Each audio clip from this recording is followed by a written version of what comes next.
उपविश्य मम वाचमिमां प्रसुप्तां सञ्जीवयत्यखिलशक्तिधरस्वधाम्ना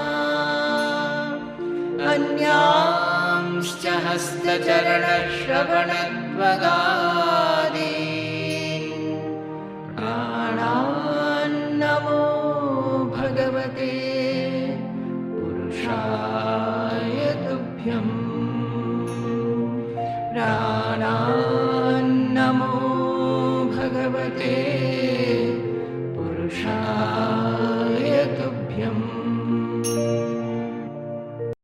स्वाराज्य साम्राज्य विभूतिरेषा भवत्कृपा श्रीमहिमप्रसादात् प्राप्ता मया श्रीगुरवे महात्मने नमो नमस्तेस्तु पुनर्नमोस्तु नमो नमस्तेस्तु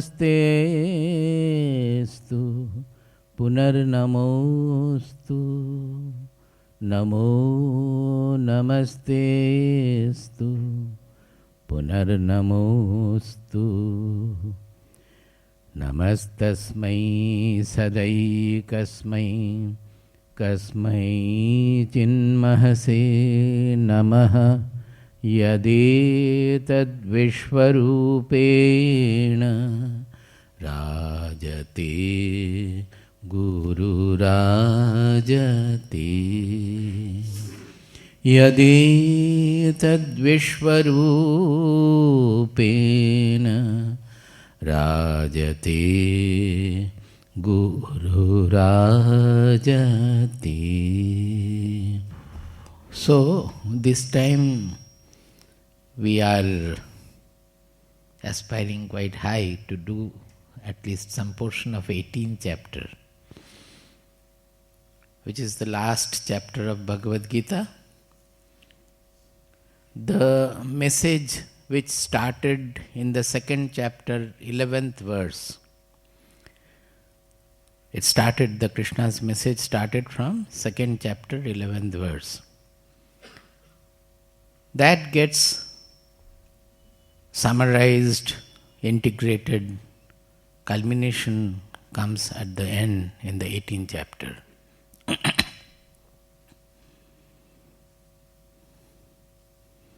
See, the message started because of Arjuna's confession in second chapter, 7th shloka, that I have told earlier also, we will repeat. Karpanya dosho apahata svabhavaha Prichhami tvam dharma sammudha chetaha yat shreyasyat nishchitam bruhitanme shishyasteham shadhimam tvam prapannam. 7th verse of second chapter. Because Arjuna was Krishna's friend, he has looked at Krishna always as friend and relative.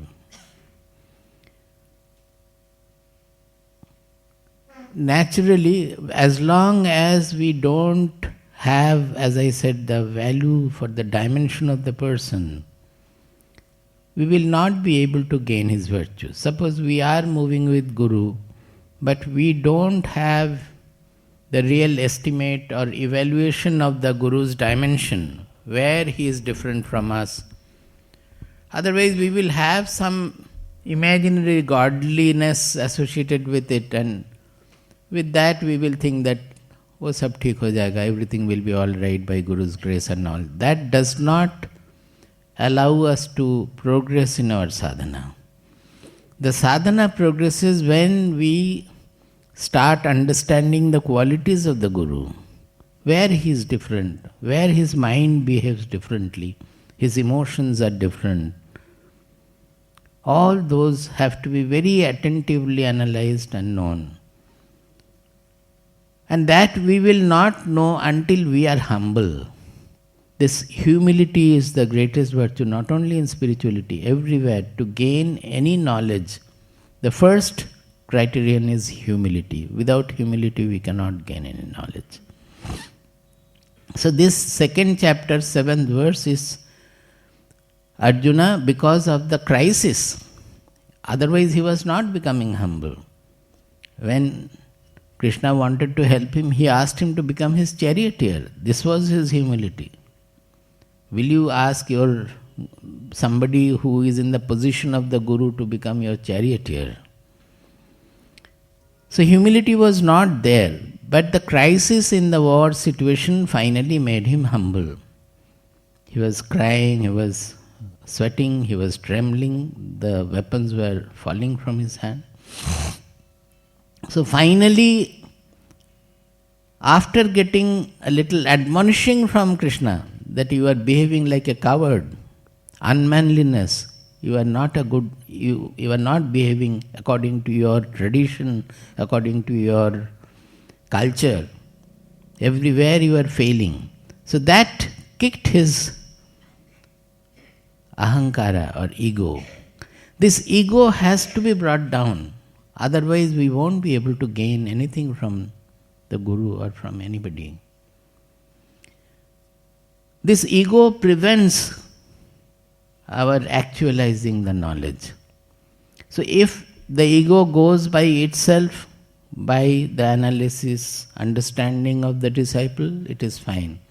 Otherwise, it needs some admonishing from the Guru, or sometimes harsh treatment from the providence also, to sublimate our ego, to bring our ego down. Without that, we don't become humble. In Arjuna's case also it happened like that. It's a extremely crisis situation, such a war where he has to fight with the most beloved grandfather, the most respected teacher from whom he has learnt archery. Can you imagine the condition of the mind? So such a situation had to be created to bring down his ego, to sublimate his ego. And then he comes out with this statement. He says, Karpanya dosho upahata svabhavaha. O Krishna, my mind is suffering from Karpanya dosha. Kripana means miserliness. Hey, it is coming down. Kripana means miserliness. Generally by miserliness we think it is related to money and property and wealth. No. The greater miserliness is in our mind, not regarding money. Suppose somebody is doing something very good. You will find that our mind is not ready to appreciate openly, ready to appreciate others openly. This is Karpanya, miserliness. That is, any constriction of the mind is called Kripanata or Karpanya dosha. When we have to become very expanded, suppose in fighting the war, his mind has to go over to a dimension where he can fight his grandfather and the most inimical Duryodhana also with an equanimity, equally both. It means the very, very impersonal dimension of the mind. And Arjuna was not able to have that dimension. That is also Karpanya dosha. That whenever we have to expand, suppose we are distributing something, say our Dana Satra blanket or anything, often you will find that our mind thinks that, oh, ye garibon ke liye hai to theek hai.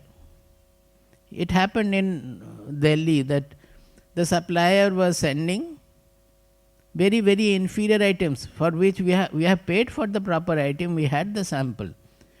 Twice we had to send back, how many? 2,000.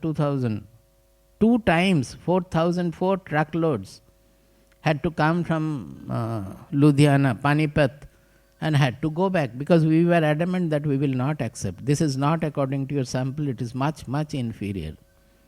Now what happens is that whenever it is for dana, people have a neglect about it. This is Karpanya. If we give to somebody of our own son or relative or good friend, you will not do that. No, it is a dana to the poor people, so anything can be given. And these people, the businessmen, they understand our mindset also. So they try to deceive us, exploiting our karpanya dosha, our mindset. When we were adamant to send it back, many of our volunteers also, they were not ready. They were trying to accept whatever has been given. But will you accept if it had been for you, for your family, for your daughter's marriage? Will you accept an inferior quality for which you have paid a proper quality? You have paid for proper quality, but the supply has come inferior. These are very subtle ranges of karpanya. The other karpanya you can know, the selfishness means karpanya. We are too selfish about many things. Those are all kripanata. But these are subtle levels of karpanya I am trying to point out, because these are not, you won't come across this. It's difficult to catch that this is where the karpanya dosha is there. So here Arjuna said that my mind is haunted by this karpanya dosha. Prichhami tvam dharma sammudha chetaha. Sammudha chetaha. Samyak mudha chetaha. He is confessing that I am absolutely confused about what is dharma and what is adharma. What is the way of righteous? What is the righteous way and what is non-righteous way? I am absolutely confused about dharma. Prichhami tvam. I am asking you. Who am I? I am asking dharma sammudha chetaha. I am absolutely confused about the where lies dharma and where lies adharma. Now see how the humility has worked. In the first chapter, if you have read Bhagavad Gita, the whole, almost the full of first chapter is not Krishna teaching Arjuna. It is Arjuna sermoning Krishna. And very egoistically he says that this is dharma, the dharma will go, this will happen, the society will be perished.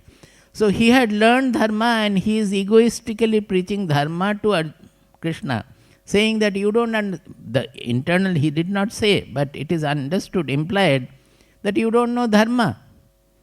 That you are fighting this war, it is absolutely adharma. Krishna, you have designed this war and you are going ahead with this war, it is absolutely adharma. I am not going to do this adharma.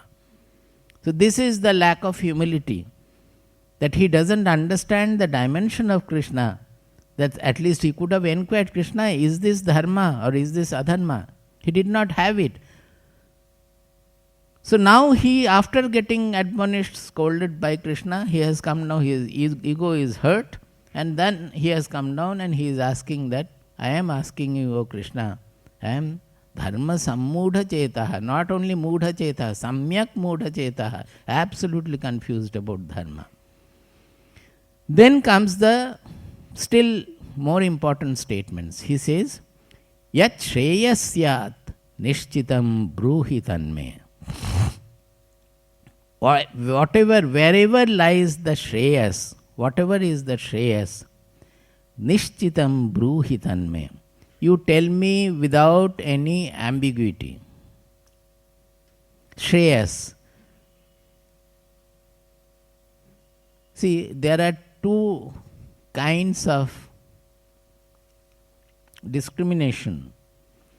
Shreyas means whatever takes us to the ultimate auspicious goal in life, so that we become fulfilled, we become happy, we don't look for anything else, we become absolutely contented, so that we are ready to die or live. If we have to live, we will live. If we have to die, we will die. I have nothing more to attain. That kind of a fulfillment, fulfilled life, that is called Shreyas. That is the ultimate auspicious goal. Whereas preyas is whatever is immediately pleasant, but generally it will take us away from the ultimate auspicious goal. Suppose any discipline, say a student also, a school student or so, he would like to play because it gives him some joy. So for playing you don't have to force him, he will play. But to make him study, you have to put him under discipline, you have to force him to study. Now, he will not immediately like to study. But by studying, will his future become better or not? So, at least it is a partial shreyas for him to study, but he doesn't want to do because he looks for immediate pleasure. That is what we do always in our life, always we do. That is, we are generally given to pleasure, that whatever is immediately pleasant, we look for prayers. But a seeker of the ultimate auspicious goal will always discriminate between the two paths, that is the Shreyas lies here or the prayers lies here, and he will opt for the Shreyas. Now here Arjuna is saying, Yat Shreyasyat Nishchitam Bruhitan me. I don't know where lies the auspicious goal, in fighting the war or not fighting the war, in doing it or not doing it. I am confused about the dharma adharma. So you please tell me without any ambiguity, because I am a seeker of Shreyas. This statement is very important. Until the disciple asserts that I am a seeker of Shreyas, knower guru will not be able to lead. He may give him some prop to go here, there and go around until the day comes when he says that I want only Shreyas and nothing else from the world. That is the time he can give him the real knowledge. Before that, okay, he has many desires, so let him have a good life of this, that, and let him progress very well in the business or in the academics and all. He will see that the disciple goes through a life which more or less satisfies his strong desires and ambitions, so that his mind becomes a little peaceful. Only then the knowledge he will be able to grasp the knowledge. So the knowledge can be given only when a person opts for the Shreyas in preference to all other prayers of the world. So he says, Arjuna asserts that Yat Shreyasyat Nishchitam Bruhitan me Shishyasteham Shadhimam Tvam Prapannam. This last line is the most important. Why should Krishna tell him? He says, I am your Shishya. Shishya, the word means who is ready to take the discipline given by the Guru. Shasta, it has come from Shasana. That is, who is ready to take the Shasana or the discipline given by the Guru. Whatever the Guru says, the Shishya has to do. If he doesn't do, then he will not be able to guide. The Guru will not be able to guide. So he says that although I have been thinking that I am your friend, but now I commit that I am your disciple. You give me your discipline, I am ready to follow whatever you say. Shishyasteham. Shadhi mam. You give me your shasana, give me your discipline. You discipline me, you give me your pursuit. Whatever I have to do, you tell me. Shadhi mam. And why should Krishna suddenly give him? He may not. He may still feel that no, Arjuna is not fit. So the last word is Tvam Prapannam. This Prapanna means refuge. I have taken refuge in you. When the Shishya says that I have taken refuge in you, not says, but he actually takes refuge in him, in the Guru cannot send him back. This is the bounden duty or the bandhana of the Guru, so to say. In Viveka Chudamani it is nicely described that the Guru must give him the correct knowledge, the right knowledge to progress when the Shishya has taken refuge in him. So when this 2.7, the 7th verse of 2nd chapter is very important. There are following 2 verses also where Arjuna further asserts that he is not interested in the lordship of the entire world or anything given. He is not interested at all. He would like to walk the path of Shreyas. And he is asking Krishna that you tell me where lies Shreyas. After that, from 2.11, Krishna started giving his message. Now it went on through various things, various ways, second chapter, third chapter, fourth chapter, some of the chapters we have done in detail. Then finally it comes to the 18th chapter where everything is integrated. The whole thing is integrated. He has talked about karma yoga, which means siddhya siddhyo samo bhutva samatvam yoga uchyate. That means doing anything, being even or equal to siddhi and asiddhi, success and failure. In other place, sukha and dukkha, like that. That is samatva yoga. Karma yoga is samatva yoga, to have the evenness of the mind. He has spoken about bhakti yoga, where the greatness of the truth is understood and we understand that everything is surrendered. We are part of nature. As the whole nature is functioning, our body, mind, personality is also functioning. We have nothing, no ego at all. We have no doership, no enjoyership. That surrender, this surrender also he has spoken about. He has spoken about knowledge in great detail.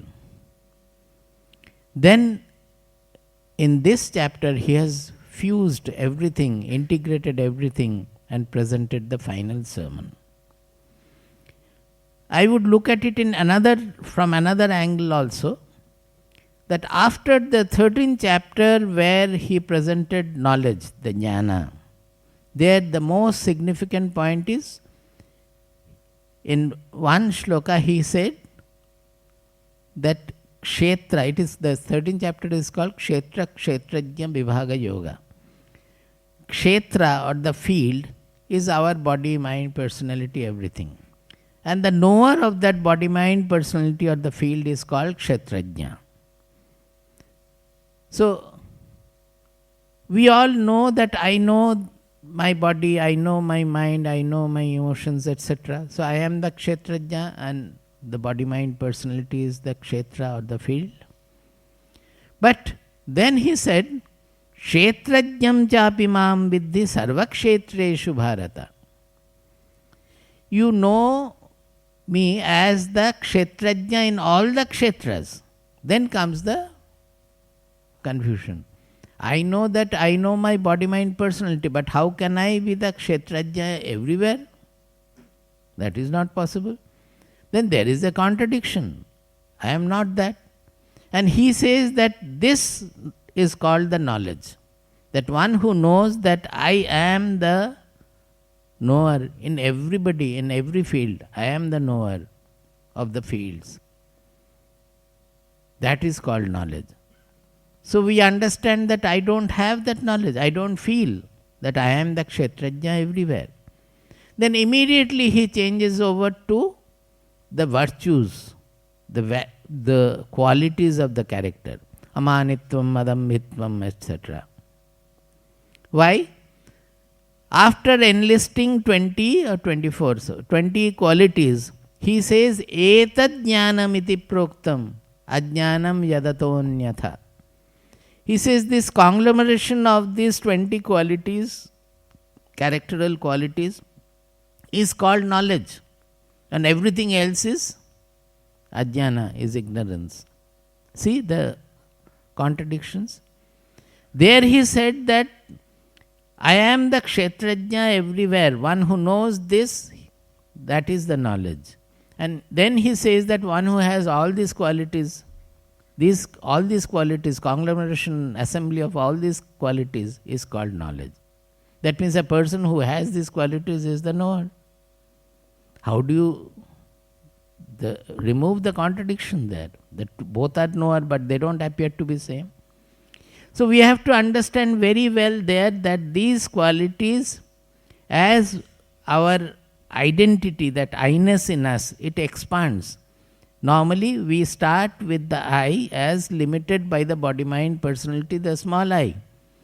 As we start understanding more and more, we actualize the real identity which is universal. all those 20 qualities start adorning our personality. All these amanitvam, adambitvam, ahimsa, Shanti Rajyavam, I think those are there, no? 13th chapter. 13th chapter. They are there in many places, a little different, that's all. So, those qualities either, then immediately we get two paths. What is that? Once we know that I am the Kshetrajna in all the fields, then I will embody all those qualities. Those qualities should embellish me. Otherwise, my knowledge is not actualized. It's absolutely mathematics. That is, if I have not the qualities, then I have not known. We have to analyze from there. The more and more the knowledge is actualized, those qualities will embellish me. Another path is that we start imbibing those qualities, cultivating those qualities. And as we proceed in cultivating these qualities, we become more and more an actualized knower. The knowledge gets actualized in me. So one is to have the experience of the universal self, and then actualize it in our active life, interactive life, so that the qualities will embellish us. Another, we have not understood that, but still we can progress in the path of spirituality by cultivating those qualities. Do you get my point? So this is a surer and easier path, because you may not have had the experience of the soul or anything, but it doesn't hinder you from walking the path of ultimate realization.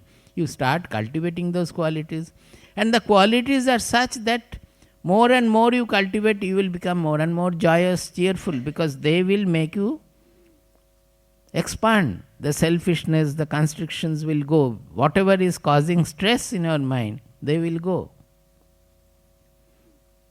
Suppose you don't like a person, and that dislike for the person, if you look into your own being, you will find that the dislike is causing a stress in your mind. Is it not?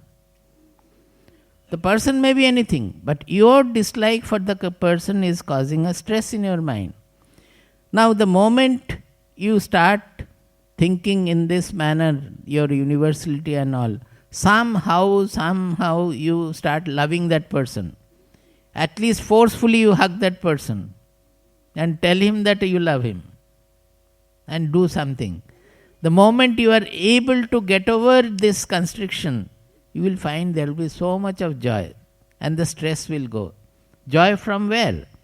The stress you are suffering from, the release from the stress will give you the joy, will give you the relief. So the path is so enriching, so joyous, that once you start experiencing this expansion, coming out of the shell of selfishness, smallness, karpanya dosha, by itself the path will lead you farther and farther and farther. It becomes a joyous pilgrimage.